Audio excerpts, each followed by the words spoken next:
I'm pour up a pump, pumping all on your stomach.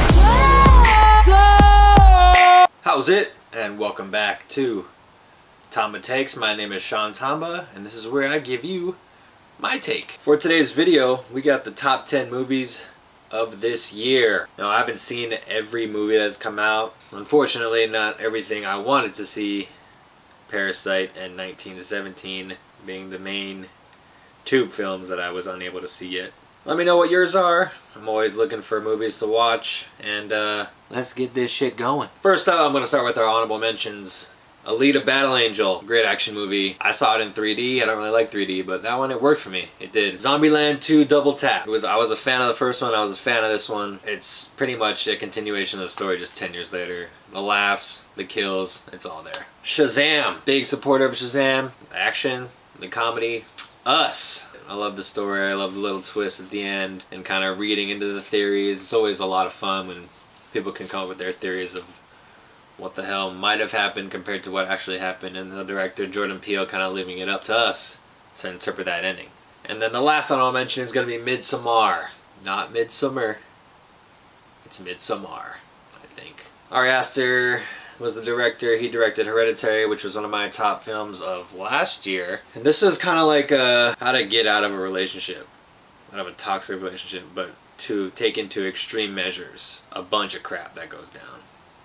Might be a little slow to people, might turn a lot of people off. It's a slow burn, but it's a little comical. And to put that into a horror film, you're doing something right, at least in my opinion. At number 10, we got The Upside. Kevin Hart, Bryan Cranston. This came out back in January, and I had no expectations going into this film. Kevin Hart has been very hit or miss with his movies. You know, I loved him in Jumanji, but this may have been my favorite film of his. It's a remake, I believe it's called The Untouchables. It's a French film where Kevin Hart's character has to take care of this paralyzed dude. A lot of funny stuff happens. The dialogue, the chemistry between Cranston and Kevin Hart, tremendous. And it's has a good message, good heartfelt message in the end. Got me to appreciate the more of the little things in life. The Upside, check it out. At 9, Midway. Now, I don't remember learning about this in school. This happens after the events of Pearl Harbor. There's a couple characters in there that have highways in Hawaii, where I'm from. I didn't know they were the basis of. And this is another movie that I went in with no expectations. It's been a while since I'd seen like a war movie kind of like that. Been a while for me. My parents said give it a shot. I did, and it's fantastic. It was very well done. Great action, great special effects. And according to my stepfather, it's very historically accurate. So, and I take his word for that kind of stuff. For sure. At number 8, this shocked me quite a bit, but it's going to be Marriage Story.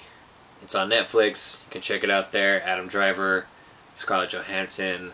Starts off, you know, they were married, and it kind of shows the downhill spiral of their relationship and then how it kind of comes full circle. Amazing performances by Driver and Johansson. They have a couple monologues that are just, it really tears at your heart, especially one particular fight scene between the two, one argument, one of the best scenes of the year for me.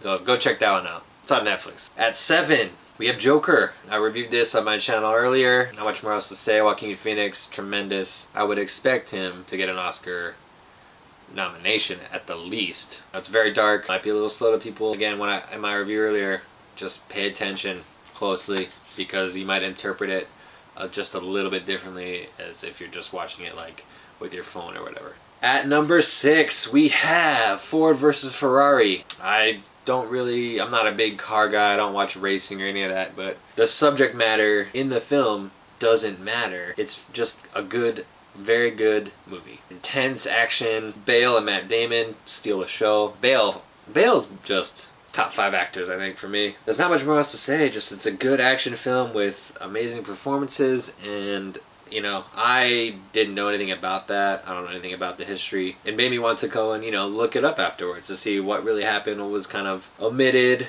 what they changed, you know, just a little bit. Either way, highly recommend checking that one out. At number 5, I just watched this again today actually, is Booksmart. It wasn't very highly promoted And I think rumors, you know, A24 is the best promoting its films or whatever. Olivia Wilde, directorial debut. The easiest thing I can compare it to, it's like a female version of Superbad. So if you enjoyed Superbad, you will enjoy this movie. It's just as in your face, I want to say grotesque humor, but I feel like you should know what I'm talking about. Maybe you don't. It's, you know, the performances by the two young actresses who carry the story in the movie. It's just funny. Just check it out. Go check it out. At 4 we have Avengers Endgame. I just think the culmination of the whole MCU, the 10 or 11 years I spent watching these movies, for all of it to kind of come together, and they pulled it off. Amazing. What an amazing accomplishment, and I don't want to just say that's the reason Endgame is in here. It's a top 5 in the MCU. I don't really need to speak much. You like that? You like the MCU? You like this movie, right? Am I right? At number 3, we got Dr. Sleep. I don't think a lot of people saw this movie, which is unfortunate. Maybe it's because it was a horror movie released like a week after Halloween, so maybe everyone was kind of turned off, or you were ready for Christmas or whatever. And like I said in my review, Mike Flanagan, the director, he's the best horror director there is right now. James Wan might be a close second. What Flanagan does in his movies, I'll just say, if you like horror movies, you need to watch this. And I know that you should probably watch The Shining, and if you haven't watched The Shining yet, go do it now. Take a break, cool off, kind of recharge, watch Dr. Sleep. It's intense. And there's some bad stuff that goes down, but it works for the story. Fantastic. At 2, we got John Wick 3. I saw this twice within a matter of 3 days in the theater. I don't know why I loved it so much. I think it's the best out of the John Wick movies. The action, they leveled up. They leveled up. I love the first 2. I just like this one a little more. And it might be a little biased because of the final battle. The 2 dudes he fights are these guys from the Raid movies. And if you haven't seen the Raid movies and you're a martial arts fan, stop watching. Go watch it now. Or just look up on YouTube the Raid kitchen fight scene. You're welcome. Keanu Reeves, what a great year for him. This is just the action movie at its peak. Plain and simple. And at number 1, it's Once Upon a Time in Hollywood. Tarantino, he's my favorite. But people who know me personally know I love Tarantino. He didn't disappoint. And it's a very different Tarantino type of movie. It was his homage to old Hollywood. And I didn't really know much about it, but after watching this I wanted to go and look up what actually happened with Sharon Tate and whatnot. I mean, I knew that she was murdered by all those dummies. I wanted to go more in depth, and I listened to a lot of podcasts about this one, and it got me a lot more interested in kind of the old school Hollywood style and whatever. I did see this twice though. John Wick and this movie, the only movies I saw 2 times in theaters. Here's obviously just my opinion. You can agree, disagree, whatever. Do what you like. I ain't your boss. Just a guy talking movies. So, that is all for the Tamba Take today. Shits! I'm pour up a pump, pumping all on your stomach.